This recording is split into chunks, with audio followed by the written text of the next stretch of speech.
Wait, hold on. Eagles tied the game up. Really? And the Giants had, the Giants are going to punt up. You know what? I guarantee, of course they're going to punt out of bounds. They're going to punt it out of bounds because you don't want to give the other team a chance that, he punted it right to him. He's running down the field. Scored a touchdown on a punt return. The game's over. Hi, this is Progressive Soup. Not a good day for Giant fans. Football. Progressive Soup, I'm David Stevenson, Gene Hislop co-host. Alfonso Robinson, who is going to talk about a lovely little bit of legislation in Danbury called the Parade Ordinance, which we've had for 3 years now? 3.5 years. We're going on 4. Now, needless to say, nobody's ever had to actually put up the $100 for this, right? I don't think so. But there's a lot of... Let me do a little background, because it's been so long that most people probably don't remember this. Although it was on the front page of the News Times this morning. Yeah, this morning's News Times. Parade panel fizzles. Yeah. Well, basically, it comes down to this. A few years ago, 2006 to be exact, there was the World Cup games. And during the World Cup games, there was a lot of celebration because Brazil, Ecuador, Portugal were all playing at the same time. Yeah. It was very unusual for all these teams to be advancing. Big Brazilian, Ecuadorian, and Portuguese populations in Danbury, sure. There was a lot of celebrating on the streets because, you know, if you win a game, you're hitting the streets. So there's a lot of celebrations on the street. That's called impromptu celebrations or spontaneous celebrations, which is protected by the First Amendment. Absolutely.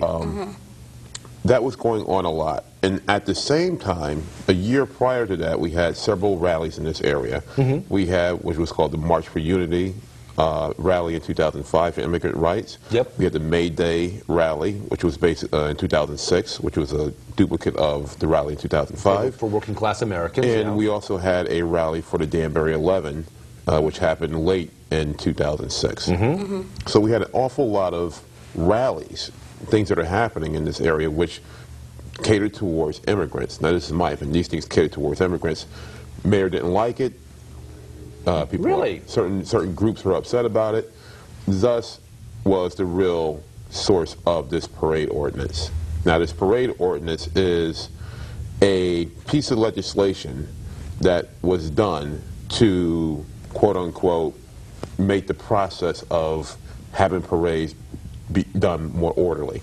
What I think this thing was, and a lot of people who are for the rights of immigrants believe that this was a piece of legislation that would enact fear, who would prevent or make people say, hey, look, maybe I don't want to do a parade because I got to fill out an application and do all these weird requirements in order to peaceably assemble and exercise your right as a person in this country. It seems that it actually served 2 roles, actually, because I remember very clearly attending the hearings on the parade ordinance.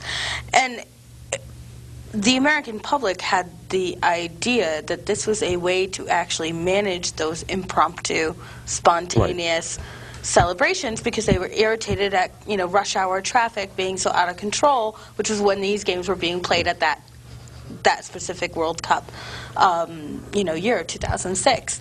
So they were incensed about the rush hour traffic at 5 o'clock in the afternoon when the games, were declared and won, and people were rushing into the streets. So they had this impression that this parade ordinance would stop that.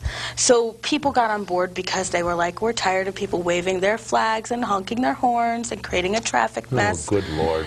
Not being like, not assimilating yes, not being peaceful little waspy types. Aren't all our wonderful, our great diverse populations in Danbury, our Irish Americans in Danbury, Italian Americans in Danbury, if it were Italy in the World Cup or Ireland in the World Cup, there would have been all that kind of stuff too. It's a natural byproduct of particularly the World Cup, of all sporting events. Well, again, this goes a little beyond the World Cup. The World Cup was made as an excuse by certain groups in this area who catered towards the xenophobic nature.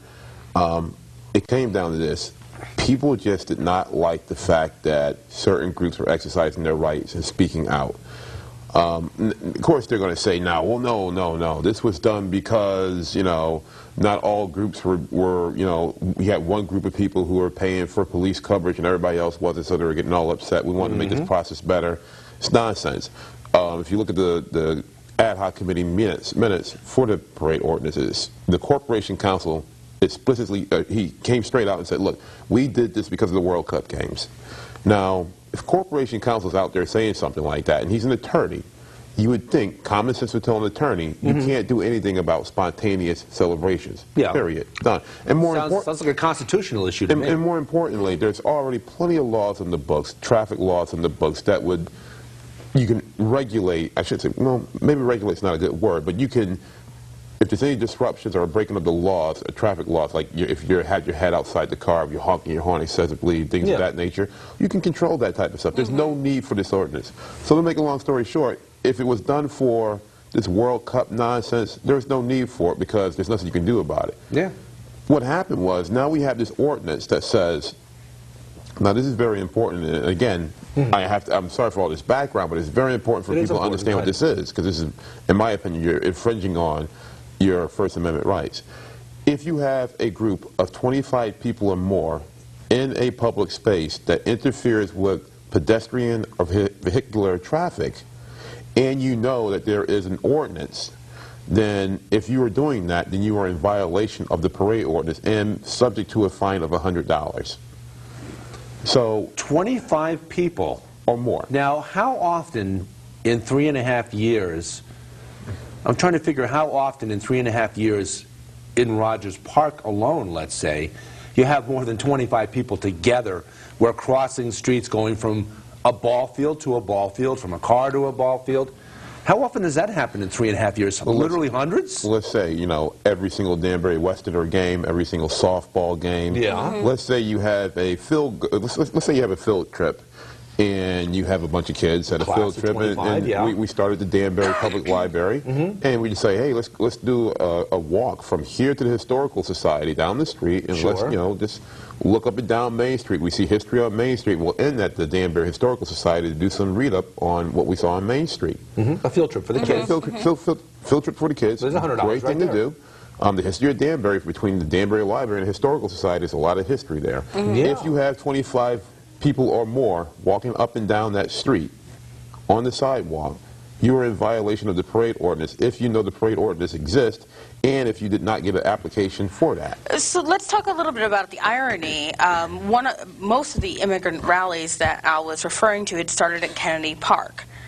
Every year, from what is it, May till at least September, if not early October, we have the farmers market now down at Kennedy Park.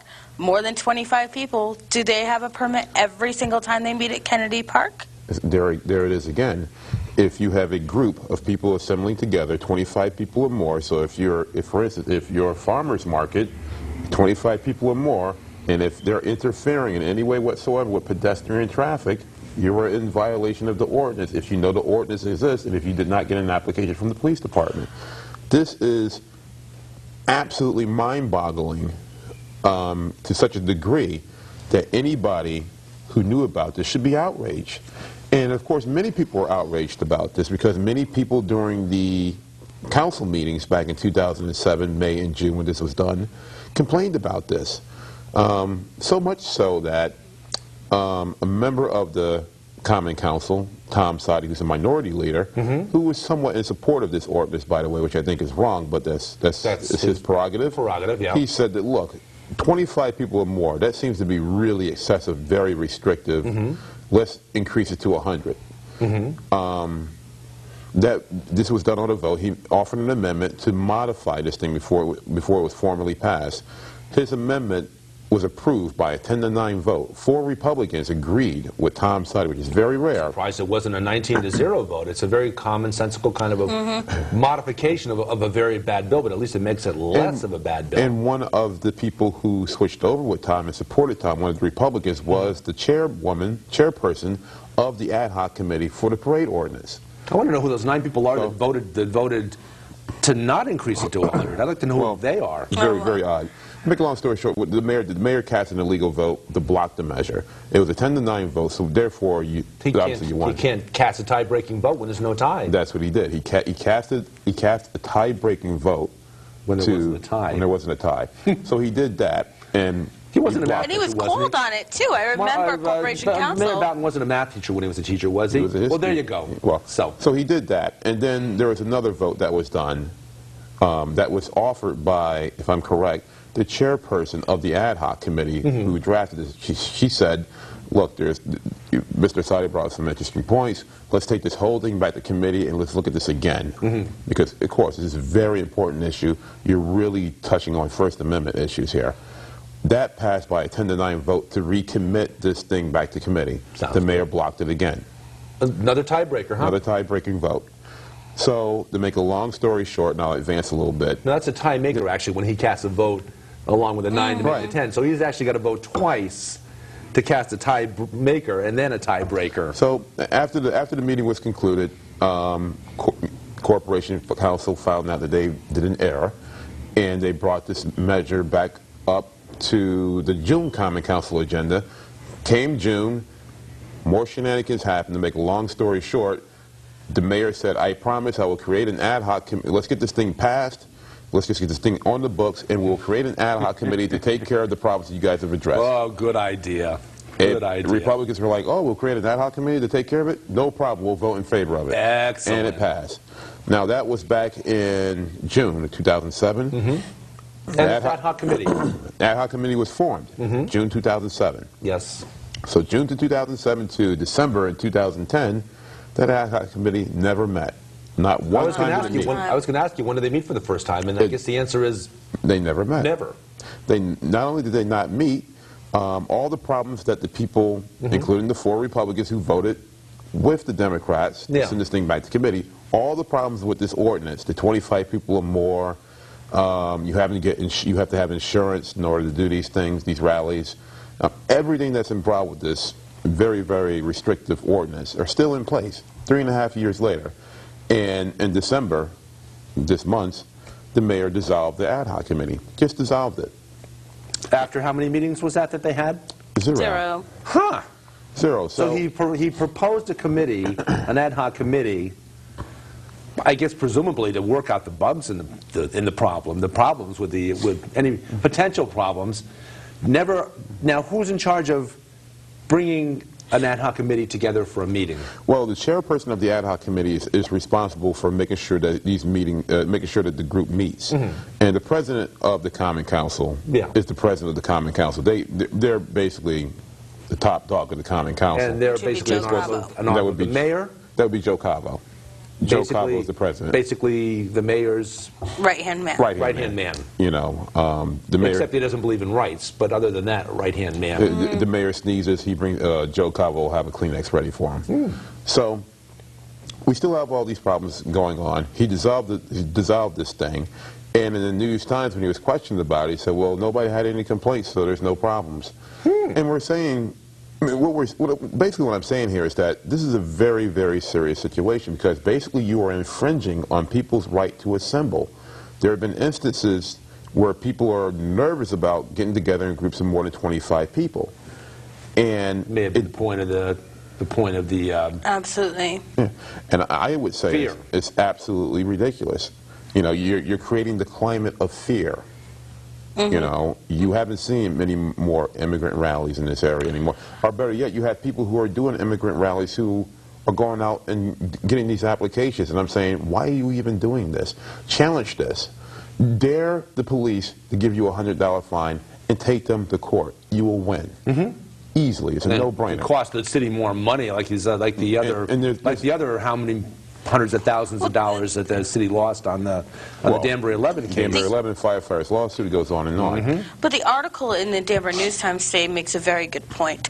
This has far-reaching repercussions for the entire citizenry of Danbury, not just those in favor of immigrant rights. This is a law promoted by anti-immigrant, xenophobic individuals and groups. We know that.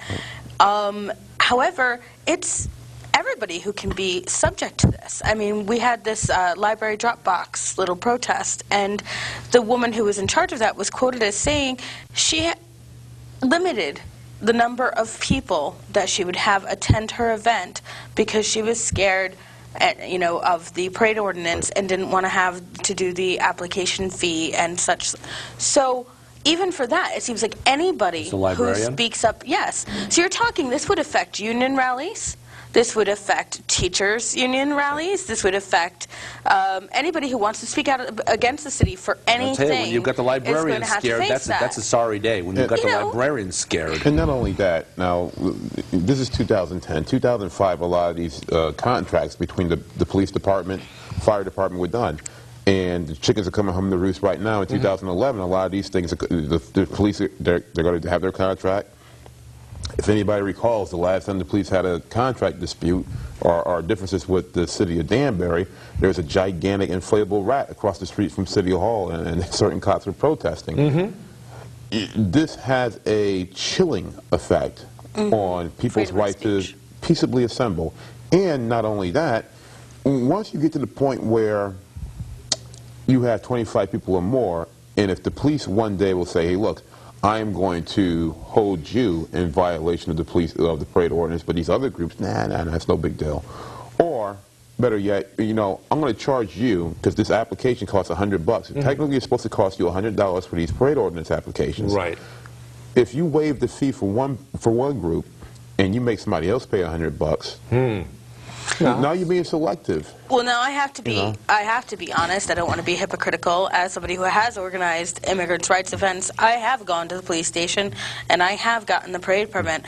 I have not actually paid the fee, and you guys can come and arrest me if you want. I have not paid the fee because they knew better to do that. Because Renee Redmond of the ACLU at that time, who was the head of the ACLU at that time, and other attorneys who are very, very good national lawyers, Guild Peter Goslin and such, were watching this thing very closely, and they were called just waiting for an opportunity to and they were step up to the plate for somebody who was charged $100. But more than that, they were called by Corporation Counsel, or they made a call to Corporation Counsel, and they also wrote letters, very strongly worded letters, that helped tweak the conditions of the bill. They made it very clear at that time that this could not infringe on spontaneous gatherings, nor could it infringe on people's freedom of speech and freedom of assembly. So as far as protests are concerned, that is your basic constitutional right. It is the symbol of liberty that could not be used against that. So when I go to the police station, I say, look, I want to protest the city and I want a permit for it. You know they're not charging me that $100. And if they do, they know I'll take it to court. In other words, what they are counting on is the misinformation of the average Danbury voter, like this woman who is sitting out there at the library. They are counting that people will buy what they're saying. They're counting on the fact that people will just accept it. And more importantly, basically it comes down to this. If they're not charging you $100 for an application, that's it. You can't charge anybody. The first person you say, I'm charging you $100 and I want to make sure that you have insurance and all this stuff, that person can say, hey, wait a second, I'm taking you to court because you're doing this to me, you didn't do it to anybody else. Why are you targeting me? Oh, I'm having an immigrants' rights rally, or oh, I'm a police union, I'm outside protesting. The implications of this parade ordinance is so widespread and it's such a bad piece of legislation that these things need to be worked out. And the fact that this mayor promised, gave assurances back in June of 2007 that these things would be worked out via an ad hoc committee, and then for this ad hoc committee not to meet, and then for the mayor and the president of the council to say that, well, it didn't meet because we didn't hear any complaints. We had a sex offender ordinance that was done earlier than this parade ordinance. I think it was December 2006. Correct. That had a zone hopping problem in it. You had certain safety zones. And to make a long story short, a sex offender can hop to one zone to another zone to another zone to another zone and not be in violation of the sex offender ordinance. And what are we to say? We're not going to fix the sex offender ordinance if something happens, if somebody complains. This type of the way this government operates doesn't make quite sense. Not a lot of forethought going in there. Point well made. But I'm going to reach out to our friend Mike Toto, who's organized our peace rallies for better than around 4 years now. And we've been talking a lot about use of language, and I'm going to, rather than let you get away with saying protest rallies, I'm going to call them informational distribution rallies. Okay. Because we don't often, when we meet down at Rogers Park every Saturday morning, 10:30 till noon, we're not really protesting anything. What we're doing is we're providing information for the public about the wars in Afghanistan and Iraq. Well, I don't know. When it came to immigrants' rights, they were definitely protesting. So.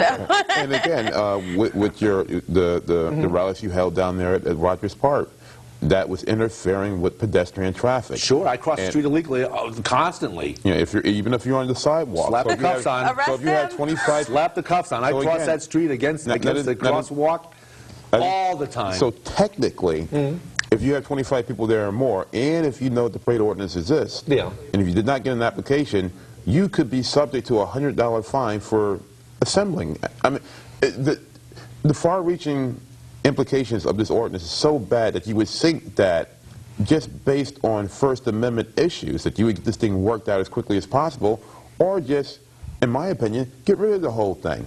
There's no need for it. If we were talking about the need of this parade ordinance was because of the World Cup games, again, there's already laws on the books, and there's nothing in this parade ordinance that you can use towards spontaneous celebrations, because spontaneous celebrations is completely protected by the First Amendment. So the whole thing makes no sense. It's a bad piece of legislation, and 3.5 years later, we're still dealing with these problems because we have a mayor that just says, hey, this is the way it's going, this is the way I like it, and that's it. And that's not democracy. Well, as Thomas Jefferson, our great secular humanist founder of America, along with other great secular humanist founders of America, would say common sense is not so common.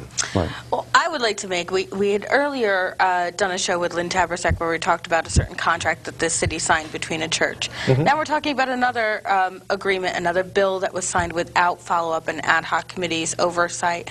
And then we look at the contract with 287G and ICE, and we're going to have you back on to address that another day, because the raids that are happening in recent times, the immigration raids that are happening in recent times, are not being done in the manner that 287G ICE contract was supposed to be about. I mean, they were saying that these contracts were only going to go after big-time criminals, you know, drug traffickers and human traffickers. Document fraud. Yeah, exactly, like the big-time criminals.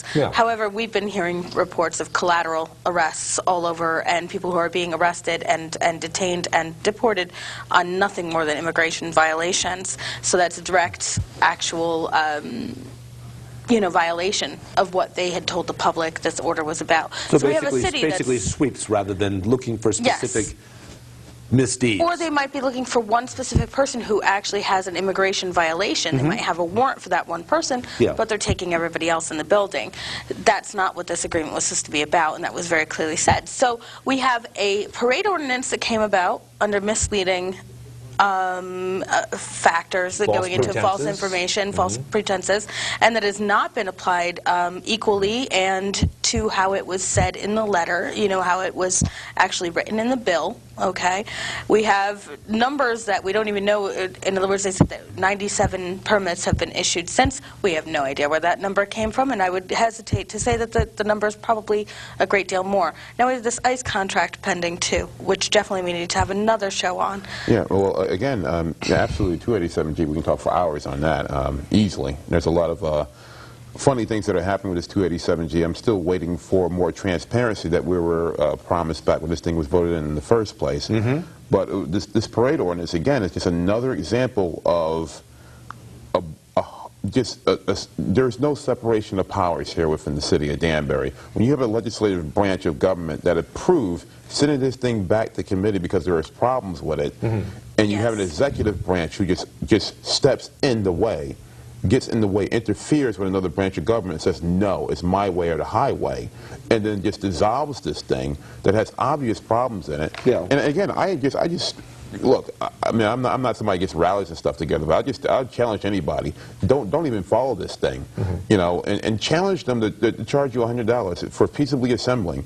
I want to see the police department. I want to see that police officer give that teacher who's having a field trip down to the Danbury Historical Society on the sidewalk. You're in violation of. You had 26 people. You're in violation of this ordinance. Which technically would technically you would be. Sure. Or any rally that's held at City Hall. If you wanted to selectively enforce the ordinance. Well, again, we are selectively doing it right now as it is because, again, you need to have things such as insurance, you need to pay $100 for an application, you're waiving fees for this application. There's a lot of funny things that are going on in this ordinance that people should be concerned about because, again, you're dealing with your First Amendment rights, your right to peaceably assemble, and whether it's protesting, coming together, for celebrations, we have the Danbury, the Taste of Danbury that's at the Green. We have all the events that are happening down at the Green. We have things that are happening at Rogers Park. We have the things that are happening at Kennedy Park. Anything that has 25 people or more that interferes with pedestrian or vehicular traffic, and if you notice an ordinance, you are in violation of it if you did not get an application. That sounds a little crazy to me, and I think people should be concerned about that. It's an overburdening of government stepping into areas that it has no right to step into, it seems like. And again, we're talking about Republicans who are doing this, who are against Big Brother overseeing it all the good time. Lord. They play that card back and forth and left and right and here and there and everywhere. They just, they lie about that, like they lie about everything else. Yeah, and just, Not again, that I'm smirching the Republican Party, but damn it, they do. They lie. No, and again, I just think with this ordinance, and this is just my opinion, you know, no pun intended, but you know, we had the volleyball ordinance, we have this parade ordinance, we have 287G, we have all these things, we have the defunding of the Hispanic Center, we have all these things that are just targeted the immigrant community, and this is just another, in my opinion, another piece of legislation that just tries to promote fear and tries to stifle people from coming out and speaking their mind. I don't want to break in on the conversation. We're just about out of time. Okay. And I have a call here from a guy named Larry Zonka. And if I can translate what Larry has to say in this text message. Hey, maybe now they can finally forget about the fumble. Oh, my goodness. Oh, goodness. This has been Progressive Soup. David Stevenson, Gene Hislop, our great regular guest, Alfonso Robinson. Thank you very much. Thank you very much, and good evening, and thank you. Hey, no problem. Back. Anytime. Love to have you here. Thanks. Always.